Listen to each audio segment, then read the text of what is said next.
Salut, bienvenue sur Valentin Finance. Aujourd'hui, j'ai parlé de mes pires moments en bourse. The real question is this: was all this legal? Absolutely fucking not.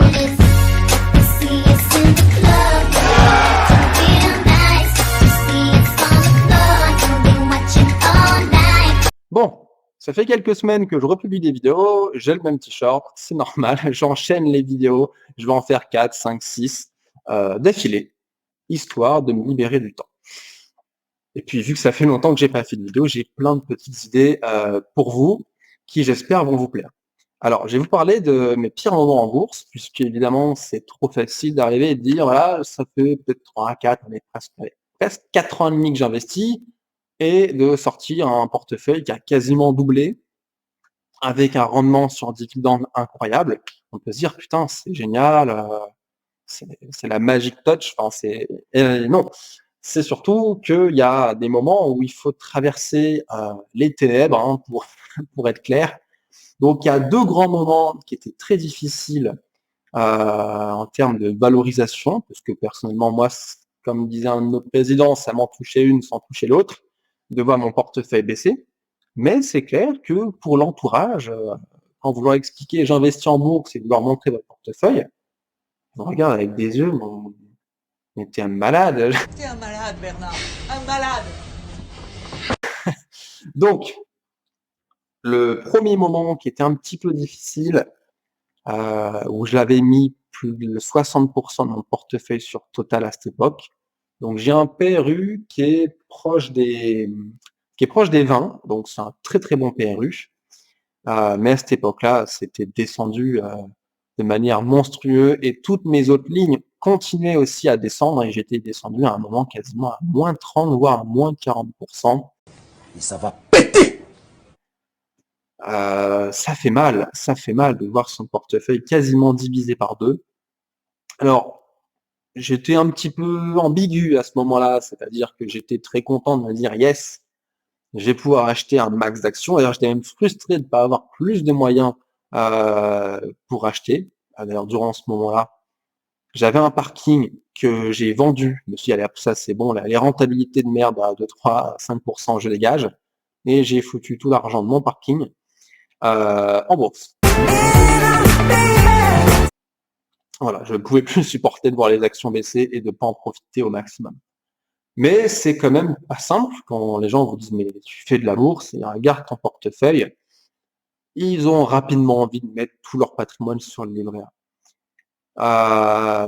Force de constater que c'était une bonne chose, puisqu'il y avait quand même cette incohérence un peu française de dire attention, Total va faire faillite, les grosses pertes, le pétrole négatif, et de dire voyez la bourse c'est dangereux, et quelques années après, critiquer les fameux super profits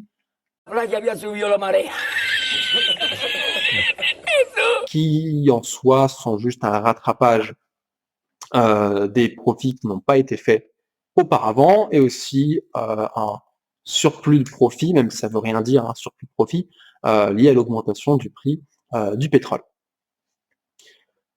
Le deuxième moment, c'était au mois d'octobre, attendez, j'ai mon compte devant moi, c'était au mois d'octobre 2022, ouais, octobre 2022, où j'ai touché un plus bas de moins 11,50. Alors moins 11,50 comparé à 40%, c'était de la rigolade. Mais c'était le moment où j'avais commencé à investir sur Score. Je fais pas du tout de trading, pas de market timing, je suis pas mal à Myrma et je crois pas du tout à l'analyse technique. Donc ce que j'avais fait, c'est que là, si je regarde bien mon portefeuille que j'ai sous les yeux, alors j'ai un PRU de 16, mais l'action était tombée à peu près à 13, un truc dans le genre. Grenade, grenade, ça, hop, grenade dans la gueule. Mais la chute a continué quasiment pendant 6 mois. Donc, vous avez une action qui était à 30 à peu près il y a là quelques temps, 30-35, qui a chuté drastiquement, qui est arrivée à peu près à 16. Moi, je la surveillais. J'ai attendu quelques informations supplémentaires des dirigeants de l'entreprise pour être sûr de valider mon achat. J'ai validé mon achat, je me suis dit: «Ah, ça vaut plus de 40 € une fois qu'il y a un retour à la normale. C'est plus de x2 en performance, je ne peux pas attendre». J'ai acheté à 16, ça passe à 15, 1 mois, 2 mois, ça passe à 14, 3 mois, 4 mois, ça passe à 13. Et ça va péter. Ça fait 6 mois que ça baisse, sachant qu'on a plus de 814 actions dessus et que vous avez 6 mois de grosse baisse. Vous avez 2 sentiments. Le premier, c'est de vous dire: «Est-ce que j'ai loupé quelque chose?» Grenade, grenade, ça, hop, et grenade dans la gueule. Et le deuxième, c'est: «Putain, fait chier, j'ai pas pu en acheter plus et j'ai pas acheté, entre guillemets, au bon prix». Bon, après, avec des si, on refait le monde. Je m'estime heureux, c'est une performance qui est très honorable et voilà, c'était les 2 moments un petit peu, compliqués. D'ailleurs, petite astuce que j'ai tendance à faire, j'aime pas avoir plus de 10 lignes. Alors ça m'arrive si vraiment il y a une bonne opportunité. J'aime pas avoir plus de 10 lignes tout simplement parce que c'est trop compliqué de gérer un portefeuille quand vous avez plus de 10 lignes. J'essaye d'aller plusieurs fois par an sur toutes mes valeurs, sur le bilan financier, suivre les assemblées générales, suivre la stratégie de l'entreprise et suivre un peu la culture générale du domaine. Donc quand j'investis par exemple sur de la réassurance, eh ben, je me suis un peu renseigné sur la répartition des cours de Gauss, la répartition du risque, la gestion du risque, qu'est-ce que c'était que les provisions, pareil pour le secteur bancaire, etc. Donc pour moi, la bourse, c'est aussi de la culture générale, donc c'est quelque chose de très instructif.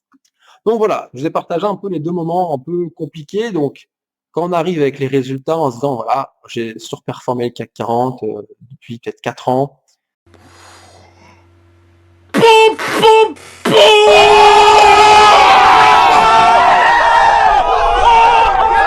et cetera, ça peut faire un effet waouh, c'est génial, 20 000 € investis, enfin presque 40 000 € maintenant, sachant que je vous rappelle que j'ai plus de la moitié sur Score, qui n'est pas encore revenu à sa vraie valeur. Donc, voilà, le portefeuille peut valoir plus de 50 000 quand tout sera revenu à peu près à la normale. Mais ça, c'est les résultats qui fait un peu l'effet waouh, c'est génial, mais il faut traverser les 6 mois de détresse absolue où ça continue à s'enfoncer. Et c'est le moment où il vous faut des convictions très fortes sur l'entreprise. C'est pour ça que personnellement, je ne recommande pas du tout ma stratégie, c'est-à-dire en avoir plus de 50% sur une position. Faut vraiment avoir des convictions fortes et je suis quelqu'un de très têtu. Donc en général, je lâche rien. D'ailleurs, c'est quelque chose que je ne ferai plus à l'avenir. Je vais vous en parler dans une prochaine vidéo par rapport à la répartition du portefeuille. Sur ce, si cette vidéo vous a plu, n'hésitez pas à vous abonner, à liker, à commenter et surtout, je vous rappelle qu'il y a un lien en commentaire si vous voulez suivre un peu les mouvements de mon portefeuille. Sur ce, portez-vous bien et à la prochaine.